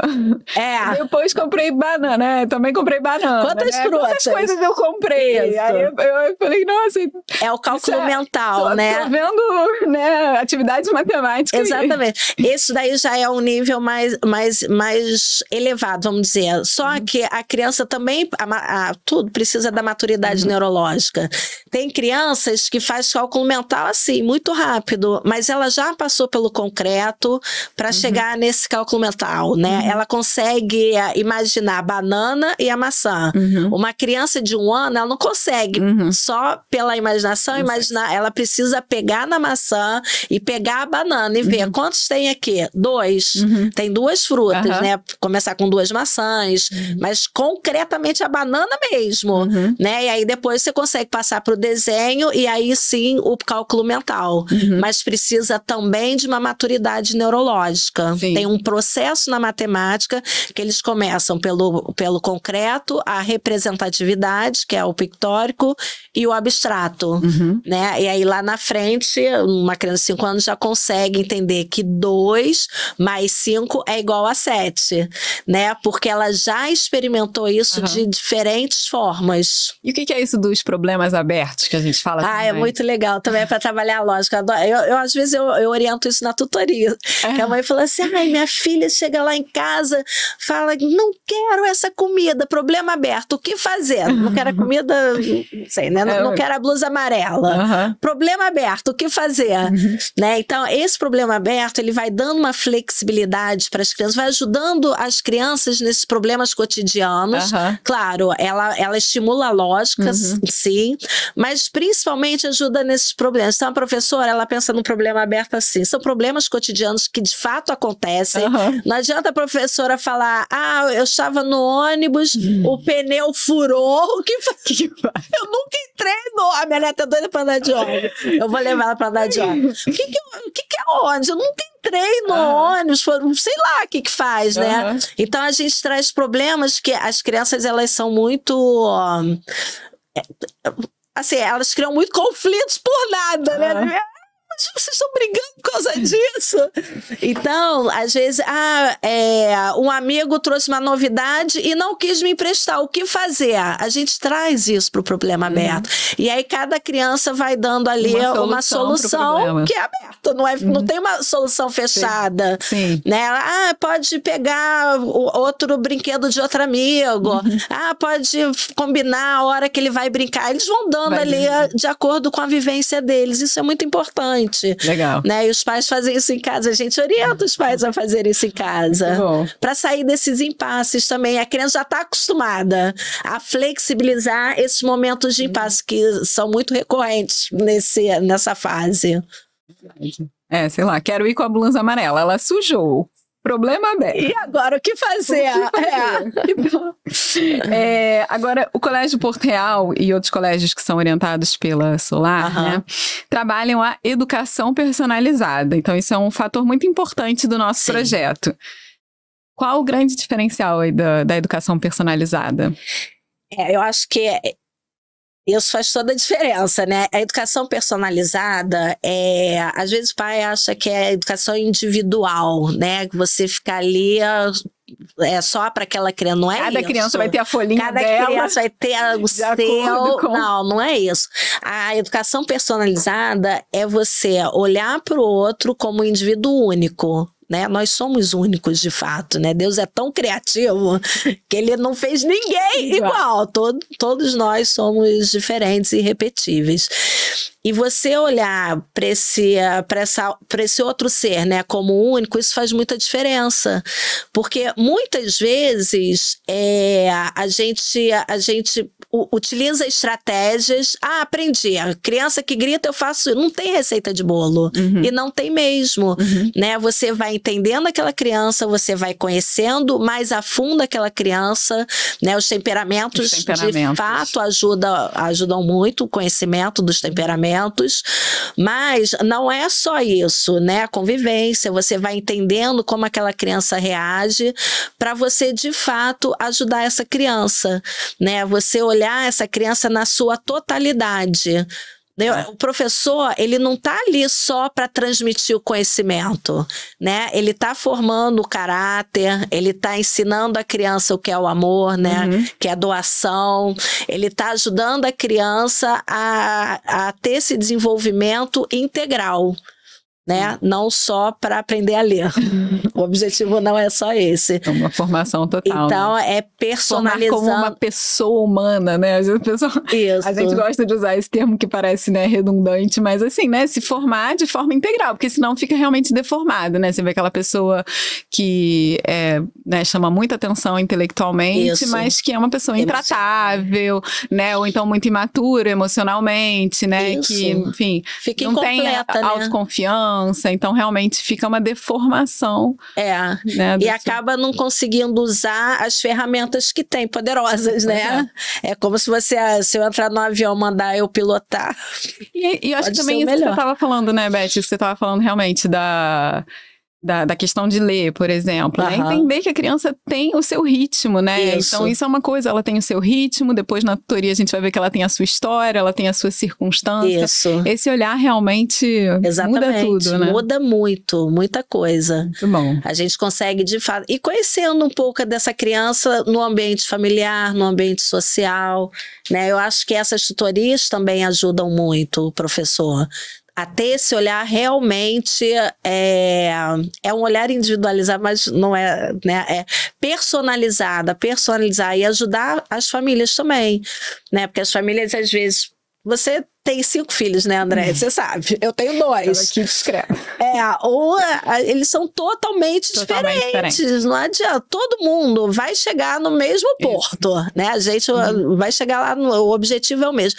Mas o trajeto não necessariamente será o mesmo, porque cada um traz a carga genética, mas traz um diferencial ali que é único do ser pessoa. Sim, e é engraçado isso, pra mim faz muita diferença o conhecimento dos temperamentos. Ajuda muito. Até quando, enfim, tive contato pelo colégio, né, com esse estudo dos temperamentos, eu consegui me conhecer melhor. É estranho isso, né? Porque as pessoas tentam se conhecer, mas sem um referencial, às vezes, claro, assim, às vezes, do que é o certo e o que é o errado, o que é bom e o que é mal, né? Ela não, e a definição dos temperamentos, né? Então, a partir de algo, né, concreto, real, uma referência. Impressionante como isso ajuda a gente a se conhecer. E, ao mesmo tempo, claro, eu tenho às vezes, como você falou, tenho 5, aí já me expôs aqui. 5 mil. Eu tenho filho, inclusive, com um temperamento igual, mas diferente, né? Então, assim, ainda claro, assim, né? mas é um ótimo guia para a educação. A gente consegue compreender melhor os outros. Consegue, né, perceber um pouco melhor as suas dificuldades e potencialidades e orientar isso, né? Então, isso é uma coisa que você procura trazer também, assim, para as professoras e tudo mais. Com certeza. Todas as professoras estão especialistas em temperamentos, né? Meu temperamento é do cachorro da família. É verdade. A gente só fala disso, mas também não é para botar dentro da caixinha, mas que é uma ótima referência pra gente, é um ponto de partida. Que a gente sabe como. E até mesmo, Andréia, não só para lidar com os filhos, mas para você lidar com seu marido, porque às vezes a gente não consegue. Uma pessoa do trabalho, com uma outra professora. Uma outra pessoa do trabalho, você aceita melhor as pessoas. Porque você passa a entender as pessoas por outro referencial. Porque quando você olha para uma outra pessoa, a gente usa muito o nosso referencial, erroneamente, né? Não, porque eu não consigo fazer isso. Tudo bem, mas o outro consegue porque ele tem um temperamento diferente do seu, né? Ele talvez seja mais expansivo, você é mais fechada. E isso faz com que abra a nossa compreensão para o outro e a nossa aceitação para o outro. Isso vai ajudando as relações e principalmente do seu filho que está ali se desenvolvendo. Como coordenadora agora, né? Passou lá de uma turma de 4 alunos agora para coordenar uma equipe grande, né? Fico vendo aquilo crescer e fico, meu Deus. Isso. Para coordenar essa equipe, para orientar as próprias professoras, olha, você tá, né? Enfim, imagino que isso ajude, né? Você pode falar melhor sem dúvida, com certeza. Ajuda muito, mas não é só isso, né? Você tem que entender ali a circunstância da criança. Não é uma terapia, eu não faço terapia com as professoras, mas a gente conversa, assim, tem uma proximidade, né? A gente faz uma conversa, eu procuro fazer uma conversa com todas as professoras, claro, uma conversa rápida, de 15, pra gente entender ali as circunstâncias da professora, que é uma pessoa que tá ali e às vezes a pessoa tá com um problema muito grande, você nem imagina que aquela pessoa tá passando por aquilo, pra gente ajudar também. Ou mesmo assim, né, às vezes a professora poderia ter uma grande dificuldade com um aluno que tem um temperamento diferente, porque se ela tratar, né, todos os alunos a partir do temperamento próprio, Sim. Nossa, mas eu nunca faria isso com uma professora, né, sei lá. Então, quando ela entende o temperamento do outro aluno, ela vai também conseguir aceitar melhor aquele aluno. A querer principalmente o seu aluno. E saber como ajudar ele ali, a guiar ele, né, eu acho que deve... Isso faz muita diferença, Andréia. No dia a dia, gente, é gritante, assim, as nossas professoras, os pais falam muito isso, né? Isso é muito legal. Os pais, quando saem da tutoria, eles falam, gente, é impressionante como essa professora conhece meu filho. Né? Por quê? Porque elas estudam, a gente dá formação lá para as professoras também, todos os dias elas têm formação. Elas se empenham também nessa formação porque elas querem o aluno. Acho que esse é um diferencial muito grande. A gente ama os nossos alunos, né? Eu acho que é o grande diferencial do colégio. Eu nunca me esqueço quando eu escutei essa frase live. É isso aí, gente. Nós amamos os nossos alunos. É verdade. Agora me fala, qual é o principal desafio que você acha que uma professora enfrenta, né? Principalmente começando ali na educação infantil. Qual o principal desafio das professoras? No Porto Real ou de uma forma geral? Como você quiser falar. Pode fazer escalas aí. O desafio são vários. O professor, ele equilibra vários pratinhos. Mas um dos principais desafios para um professor, eu acho que é justamente integrar esse carinho e firmeza, né, ter firmeza, ter domínio ali do grupo, mas sempre com um toque de carinho, né, para a criança realmente se sentir querida ali pelo professor, mesmo o professor dando uma dura, ela gostar disso, né? Não é ser masoquista, né, mas ela entender que ela tá levando uma dura, mas ela tem uma que ama, ela tá essa relação, né, de amor. Eu não estou falando de amor sentimento, estou falando de amor doação, da criança perceber que a professora quer o bem dela. Né? Hoje mesmo, foi uma criança lá para minha sala que ele estava falando umas bobeiras na sala. E a professora, não quero mais que você fale isso. Eu falei, olha, a sua professora, ela está falando isso porque ela quer seu bem. Porque se você ficar falando essas bobeiras, seus amigos vão achar que você é o quê? Esperto ou bobo? Aí ele falou, bobo. Eu falei, então, a sua professora não quer que você passe por isso. Então, ela quer... A criança mudou totalmente. Que legal. E eu acho que ela entendeu ali, né? Aquela professora não tá só, olha, para de falar. Não, ela quer o bem dele. De fato, elas persistem.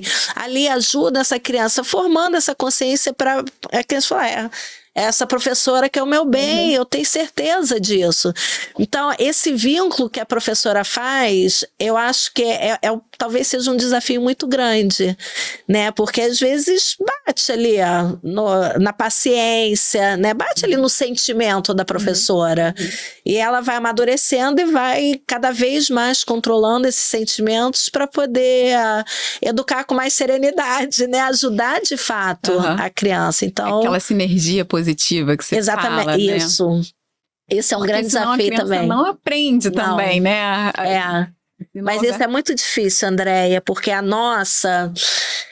natural nosso a gente pegar pelo negativo. É natural nosso, porque a gente quer ensinar o certo, a gente pega o negativo, né? E quando você entende que a criança, que a sua intervenção vai ser muito mais eficaz para quando a criança estiver nesse momento aí, dessa sinergia positiva, né? Ou seja, no momento para receber essa informação, acolher essa informação. Como esse menino, né? Ele estava ali, não quero mais que você tá falando. Não falei. Ele estava até falando, não, falou.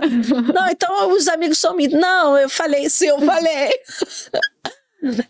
Mas ele na hora que a gente fala, a criança para, não, aí ela tá na sinergia positiva, ela vai captar o que você tá querendo, né? Mas eu acho que isso é um grande desafio, né? Você não ficar só em cima ali do negativo da criança, porque a criança que tá tá chamando a atenção, que tá atrapalhando a turma, é a criança que você mais vai falar o nome no dia, né? Então, eu acho que isso é um grande desafio para o professor, tentar falar o nome de quem tá bem e não de quem tá atrapalhando. Tá. Mas você falou, esse aí é o desafio das professoras. Dois Desafios das nossas professoras, ou assim, tem um outro desafio maior, assim, mundo afora, digamos assim. Mundo afora, eu acho que esse trato com o aluno, sim, é o trato com o aluno, a forma de falar com o aluno, ter, de fato, essa transcendência, né, de você querer o seu aluno, porque o que você tá ali não para passar o conhecimento, como eu falei, mas para ajudar essa criança a se desenvolver de uma forma integral. E para isso a gente precisa de dedicação, né? A gente precisa ter, a maioria dos professores são muito dedicados aos seus alunos, mas a gente precisa aprender a amar. Eu acho que a gente tem que aprender a amar de verdade, né? Não amar, que é bonitinho, fofinho, eu amo esse aqui eu não amo. Não, esse que eu tenho que aprender a amar, que me incomoda, que atrapalha. E que eu vou amar mais, porque me incomoda. Exatamente. E eu vou, né, ajudar ele de uma forma positiva, de uma forma boa, eu não vou desistir dele, Isso. né?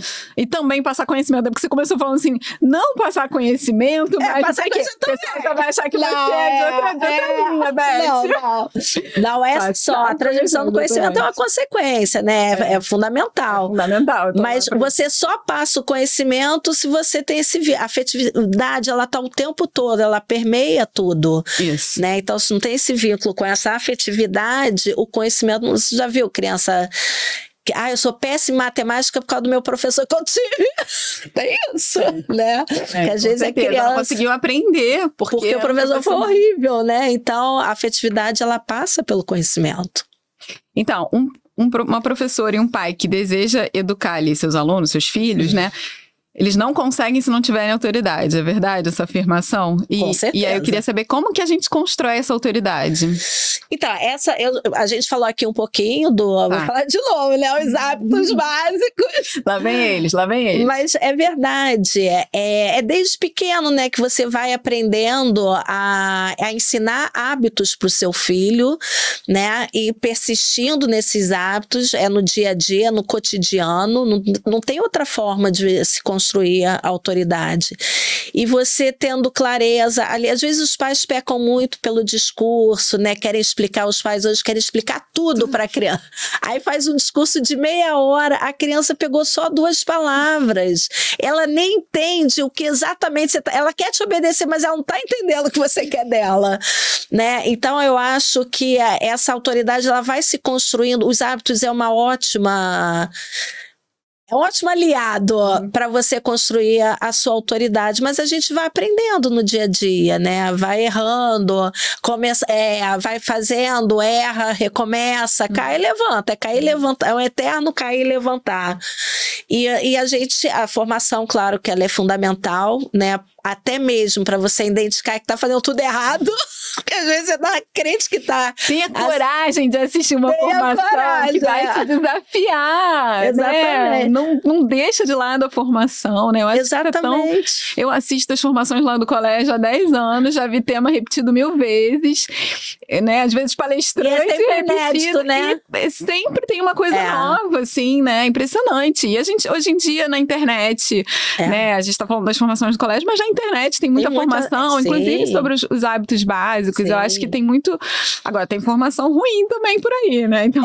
isso a gente precisa ter esse crivo para... Não, isso aqui já não é o que eu quero. Mas para ter esse crivo, você tem que ter clareza do que você quer para a educação do seu filho. Também, né? Quais são os valores que você quer passar para o seu filho. Se você não tem essa clareza, você pode cair... uma formação, idolatrar não, mas admirar uma formação que vai atrapalhar. Não. Exatamente. Às vezes pelo sentimento, né?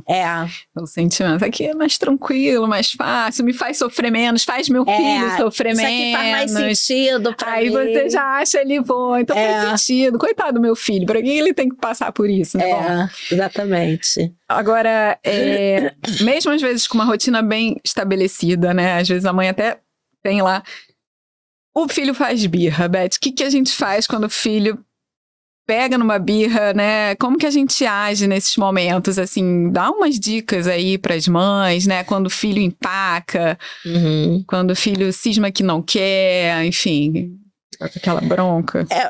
Eu acho que isso tudo é muito individual, né? Mas tudo bem, eu vou dar alguns exemplos aqui. Dá algumas sugestões aí pra gente. A birra, de um modo geral, tá, André? Eu já tive uma amiga que falou, o meu filho tá passando pelo Terrible 5. Terrible 5, tá bem atrasado, Terrible 4, né? A birra, ela acontece mais ou menos nessa idade de 2 anos, Terrible 2, que a gente fala, né? Por que isso acontece? Porque nesse momento a criança está entendendo que ela tem vontade e ela pode escolher, de fato ela pode. E aí o estímulo que ela tem do adulto é que o adulto começa, o que você quer? Eu falei outro dia para as professoras, o adulto tá sempre assim, o que você quer comer? Especialmente se esse adulto for avó, hein? For avó! Falo logo. Meu amor, você quer banana? Por que tá chorando? Chocolate. Tá bom, tadinho. E aí a criança com esse quer, a criança aprende a iniciar toda a frase com eu quero, né? E aí o adulto vai cedendo, uma hora fala que pode, outra hora não pode, a criança também não sabe, aí vem a birra. Porque ela sabe que eu tenho vontade, ela entendeu essa parte, que ela é uma pessoa, né? E aí ela vem a birra. A birra de 2 anos é uma reação natural da criança, porque ela vai, quando ela desestabiliza, ela vai utilizar o que é mais primitivo nela, que é o grito, o choro, se jogar no chão, né? E aí o pai, ele precisa ver uma criança que está gritando, né? Está chorando muito.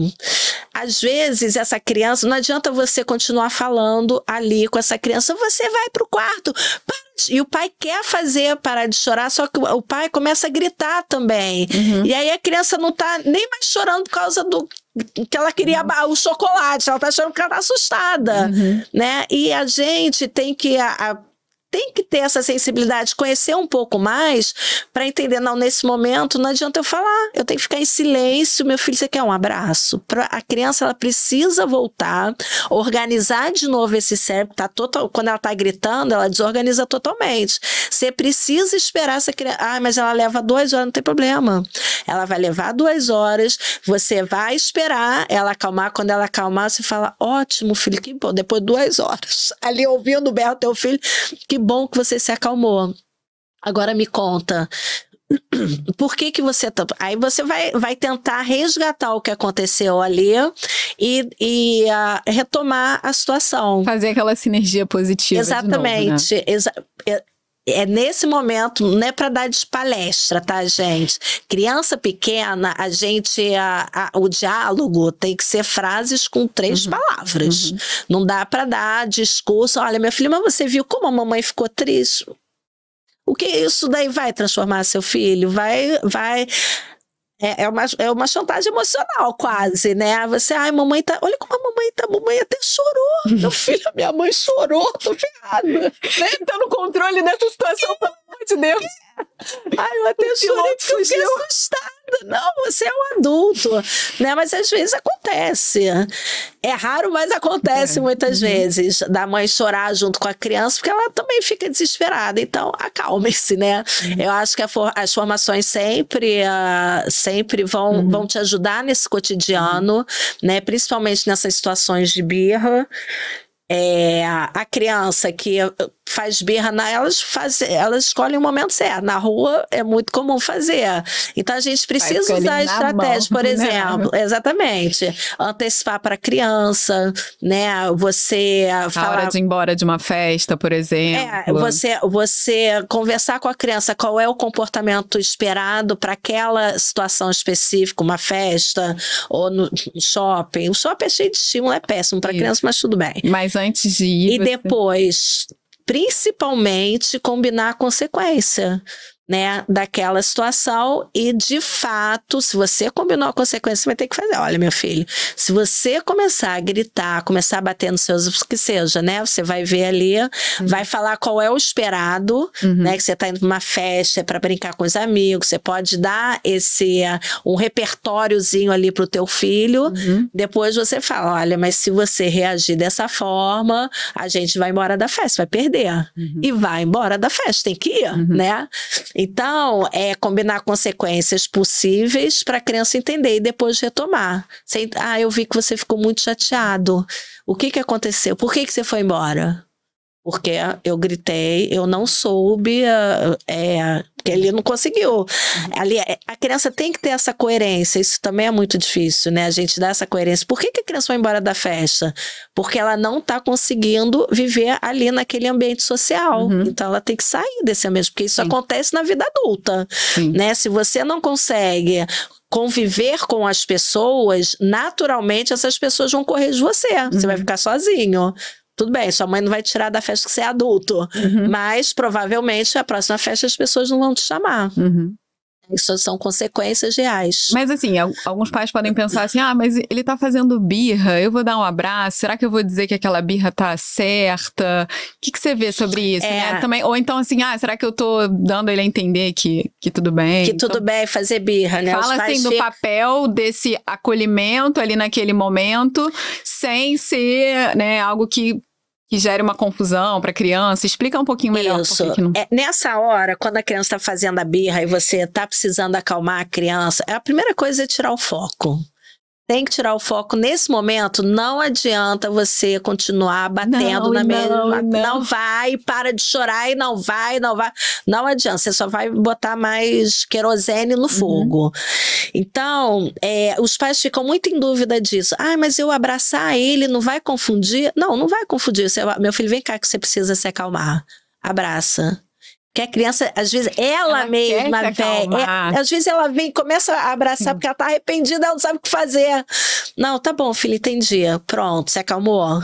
Agora vamos lá, vamos retomar. E retoma, né? E ajuda a criança a transformar aquela situação, dando outras opções para ela, porque você tá dando o repertório para aquela criança atuar em cima daquela situação específica. Né? E depois escolheu bem, né? Escolher pelo bem, né? Exatamente. E na hora que ela se acalma, falar, meu filho, que bom, parabéns, você conseguiu se acalmar, gostei.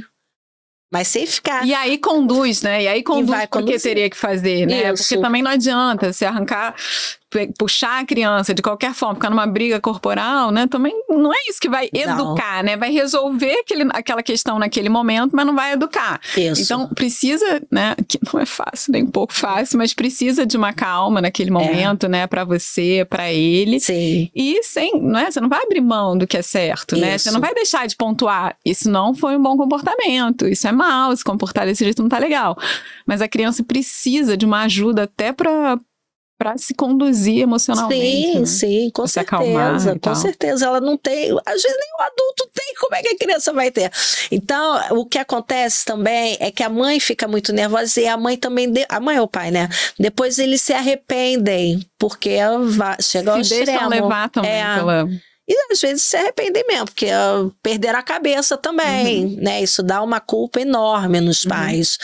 Mas é ter essa... Perdeu o culpa, tá bom, levanta de novo. Tá bom, meu filho, olha o que aconteceu, eu acabei perdendo. Eventualmente, gente, faz sentido se a gente passa do ponto, né? Não sei, Beth, o que você acha? Assim, pedir uma desculpa pra criança. Olha, filho, tá bom, a mamãe, você não se comportou bem, a mamãe também não devia ter, né, feito isso, então você desculpa a mamãe, agora, enfim, quero que você se comporte bem, né? Assim, enfim, isso também faz um bem, também é educativo, até a criança perceber que os pais estão lutando para melhorar. Bem, aprendi com a Adriana também, né? Sim, claro, não tem problema nenhum. É exatamente isso, porque a gente ensina pelo exemplo, né? Se você errou a mão, ali fala, olha, eu realmente não deveria, sei lá, ter te batido, né? Mas você precisa ter esse comportamento aqui, é pro seu bem, isso aqui, e falar, sem discursar, criança pequena não dá para discursar, né? E tentar trazer elogio para a criança, não elogiar que, não, você tá linda, você é não. Esse elogio, assim, você realmente conseguiu se acalmar, que bom, meu filho tá aprendendo a se controlar mais. Depois de 2 horas, né? A outra birra durou 1h30. Olha, meu filho, já avançou. Você dá esse feedback para a criança do que ela conseguiu melhorar nessa situação, né? E depois, falar com clareza o que você espera dessa criança, né? E falar, olha, agora vamos lá fazer, porque a criança vai fazer depois. Ótimo, filho, que bom que você decidiu agora. Agora vai tudo melhorar, né? E a consequência, né, Beth? Eu acho que essa questão que você falou da consequência...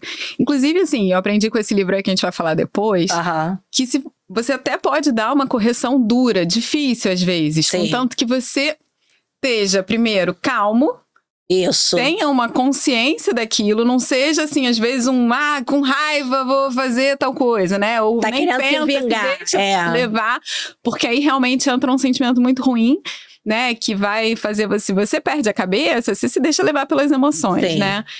Então, assim, você pode até dar uma correção dura, contanto que você tem aquilo muito, né, muito frio na sua cabeça. Agora, a questão da consequência, né, vamos falar um pouco disso, porque às vezes a criança tá lá, fazendo birra, você fala, você vai... Assim, você não vai pra casa da sua avó, sei lá. Você não tá se comportando bem aqui, você não vai pra casa da sua avó. E depois, na hora de não ir pra casa da avó, por exemplo, a criança abre o berreiro, o pai fica morrendo de dó e vai pra casa da avó. E vai pra casa da avó. Então, isso eu acho que também é uma coisa importante da gente falar, né? A gente tem que pensar bem na consequência. A consequência, ela tem que estar atrelada à ação da criança. Né? Como eu falei, uma criança que faz uma birra numa festa, ela vai embora porque ela não conseguiu ter uma socialização ali adequada, né? Isso que é tá esperada. Dentro daqueles combinados que você falou também, né? Tá Olha, dentro dos se você combinados. não se comportar, nós vamos embora. Exatamente. Antes do parabéns, mesmo que seja antes do parabéns. Sim. E aí, você não dá pra voltar atrás mais, né? Sim, exatamente. E outros mas até os combinados, eles precisam ser coerentes, né? Não adianta você falar, olha, meu filho, agora vamos ver, se você não chorar mais para entrar na escola, você vai ganhar aquele jogo que você tanto me pediu. Gente, é um prêmio, o prêmio da criança não chorar, que ela, caramba, eu tô ficando mais forte. Esse é o prêmio da criança. E é isso que a gente precisa trazer isso para a criança.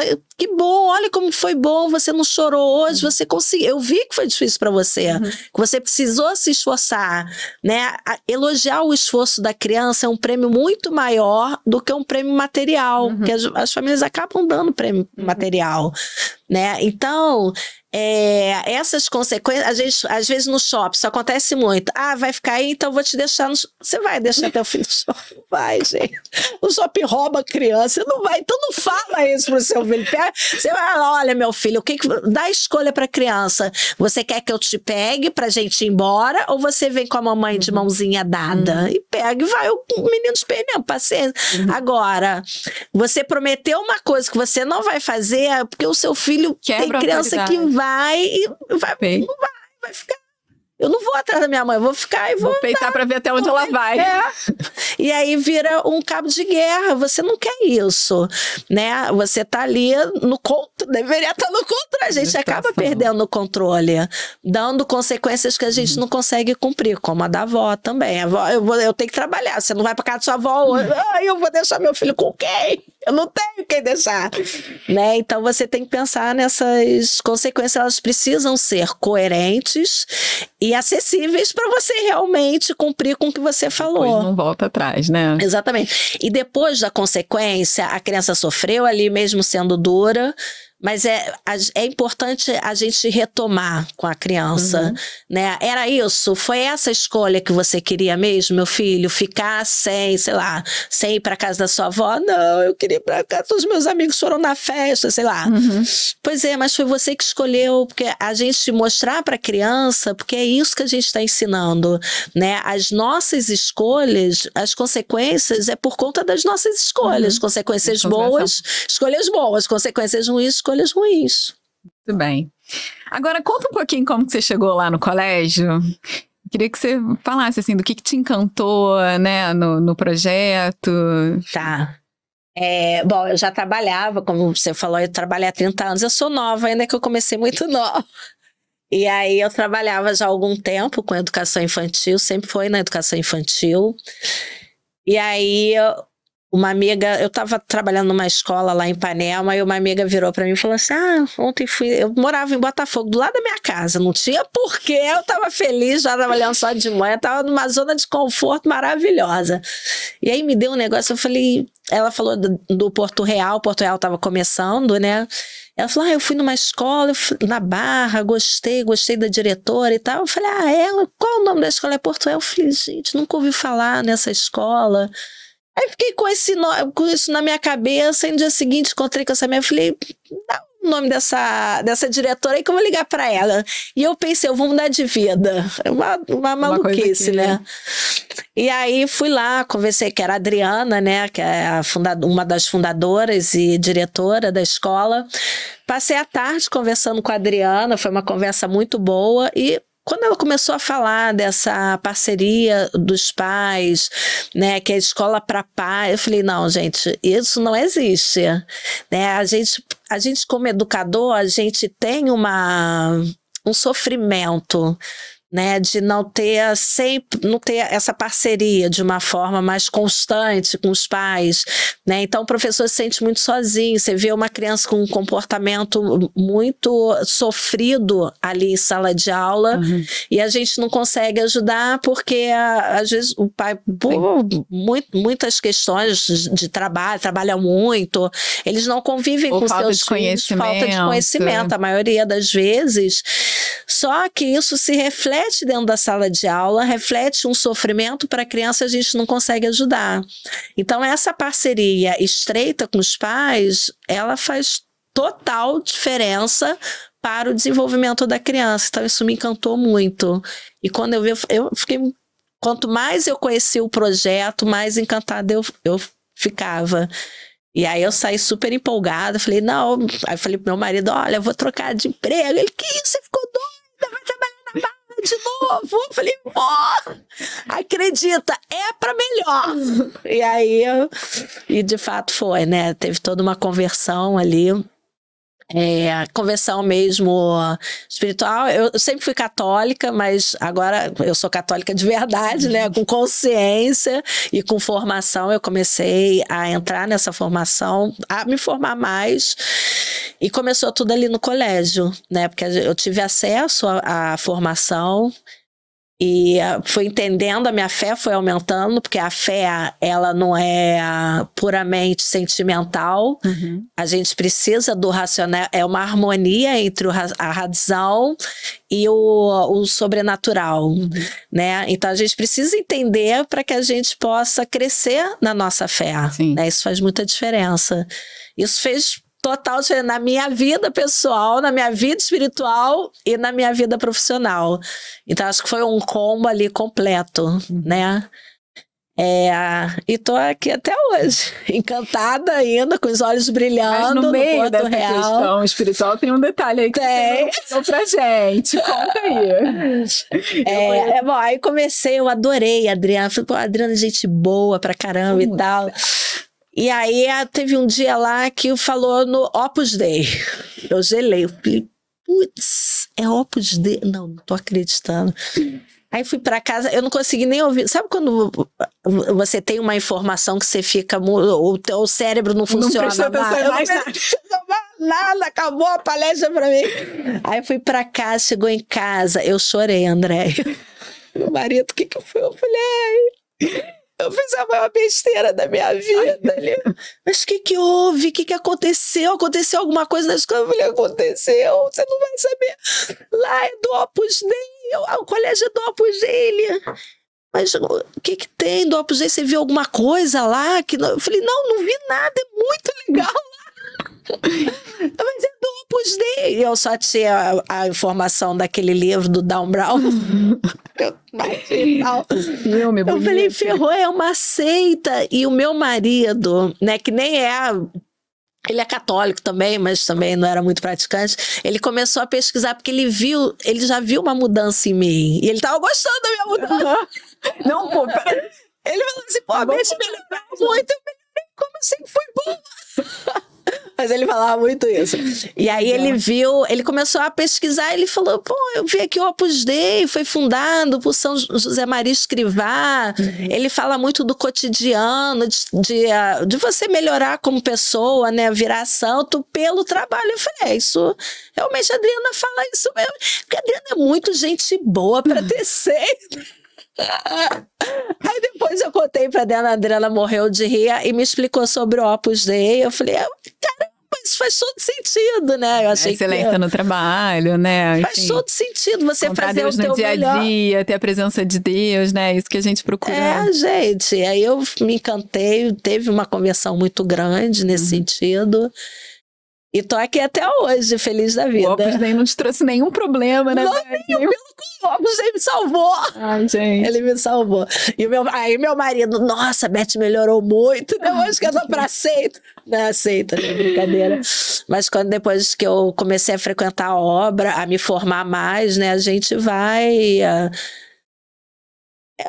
entendendo melhor também. Eu acho que isso ajuda muita gente a entender essa composição do ser humano, né? De corpo e alma. Vontade. Então, vontade. Inteligência, afetividade. Exatamente, isso faz muito sentido. Então, assim, tendo uma transformação tão grande de vida, né? Mudou a sua vida. E também essa da minha família, né? Isso. Então, como que essa mudança, né, essa visão aí cristã, né, porque algumas pessoas resistem às vezes um pouco, né, sem ter muita ideia do qual a contribuição que a religião vai trazer na educação. Então, acho que pensando um pouco nisso, eu queria que você falasse assim, como que essa visão cristã católica, né, fez diferença na sua forma de educar, né, de ver a educação, de orientar e tal. Ela fez diferença porque, primeiro, que traz referenciais concretos e claros, né, que são os valores. E aí é fácil, é só você seguir aqueles mandatos, né, e você consegue, eu acho que isso te deixa menos angustiado, porque quando o certo se torna... Claro. Né, claro, e o errado, claro, porque o errado te leva a... que o errado, ele te leva a situações... que vai te atrapalhar a sua vida, né? Que você vai perder a sua liberdade. Quando isso, claro, é sempre uma luta, né? A gente vai lutando pelo bem. Porque nós já temos essa tendência. Nossa tendência é pelo bem, mas só que a gente precisa conhecer o bem, né? Então eu acho que a religião católica, né, no caso, ela traz esse benefício, esse conhecimento e deixa a gente mais tranquilo, mais sereno mesmo, né? Porque a gente tem clareza do qual estrada tomar, né? Às vezes a gente sai da estrada, mas não, eu saí e vou voltar, né? Não tem problema, dei uma saidinha aqui, é uma luta eterna, a gente vai lutando, mas você ter essa, vamos dizer, essa tábua para se apoiar faz total diferença na vida de qualquer pessoa.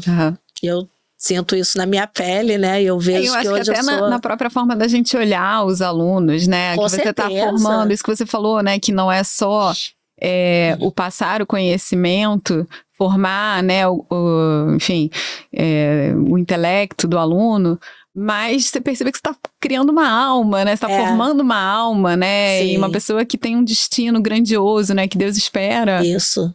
Coisas grandes. E que é filho de Deus ali, que Deus criou, né? E ele tem propósitos para cada um de nós, são propósitos personalizados, né? Únicos e irrepetíveis. Isso como daí, nós. Andréia, a gente encontra de fato o sentido da vida, né? Faz muita diferença.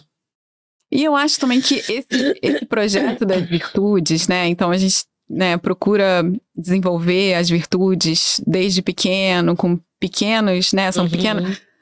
Né, para quem não tem tanto contato, né? Então as virtudes são os hábitos bons que nos levam ao bem, né? Uma ferramenta. Isso foi uma coisa que eu também tive mais contato no Porto Real e com o Opus Dei.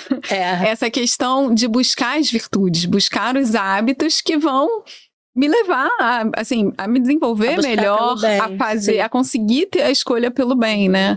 Então essa parte, né, das virtudes também eu acho que faz muita diferença. Não é só, enfim, não é só o amar a Deus, né? Mas como ser uma pessoa boa mesmo, que faz diferença no mundo. Sim. E que pode expressar, sim, o seu amor a Deus, né? De verdade, né? Isso. Enfim, eu acho também. Combatendo esses vícios que são inatos, né? Que nós nascemos, de fato. Uhum.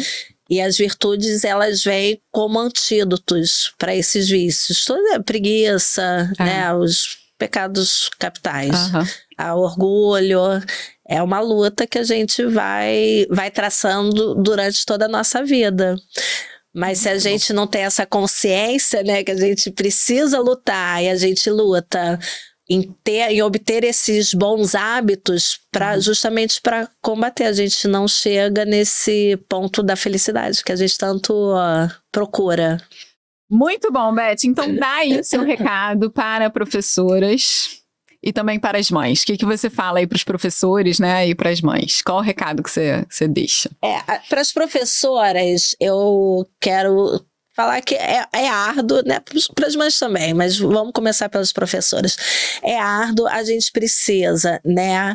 Entender que a gente não está aqui para transmitir conhecimento só, né? Mas que a gente está para formar uma pessoa de uma forma integral, né? Tá ajudando essa pessoa a se formar como uma pessoa integralmente, né? Em todos os seus aspectos, em todas as suas potencialidades.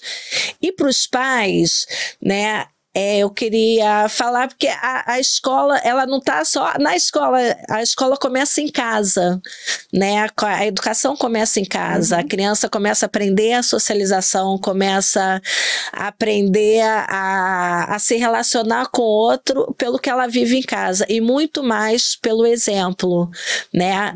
Ela é árduo. Eu falo para os pais que educar dói, e dói mesmo, né? E tem que doer, se não estiver doendo, tem alguma coisa errada. Alguma coisa errada. Tem alguma coisa Mas que tá falhando. ela de fato, ela traz essa alegria, né? Com o tempo ela vai trazendo pequenas alegrias, né? Com pequenas conquistas, mas que ilumina a sua vida, que ilumina o seu lar, né? Porque você tá cumprindo ali com um dom que Deus, com uma missão que Deus te deu, né? O dom, os nossos filhos é um presente que Deus nos empresta, nos dá. E a grande missão, né? E a grande missão de educar bem os nossos filhos para que eles possam, de fato, mudar o mundo, ajudar na contribuição para o mundo. E a gente vai contribuindo assim.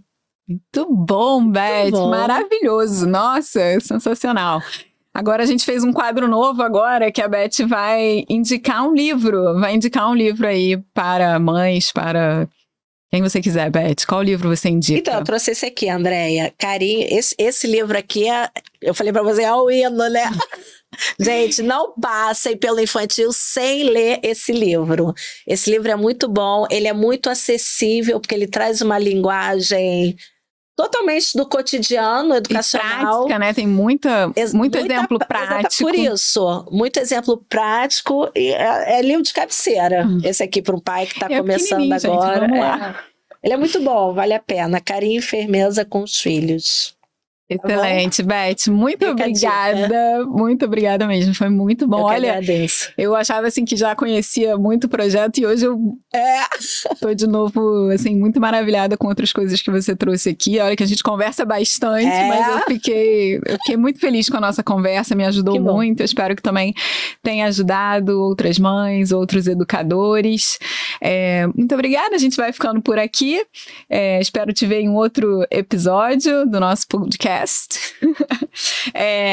Se você quer conhecer mais do colégio, acesse o nosso site, o nosso Instagram, @Colégio Porto Real. E até a próxima. Tchau, Beth. Muito obrigada. Obrigada, Andréia. Eu que agradeço. Tá bom. Tchau, tchau. Tchau.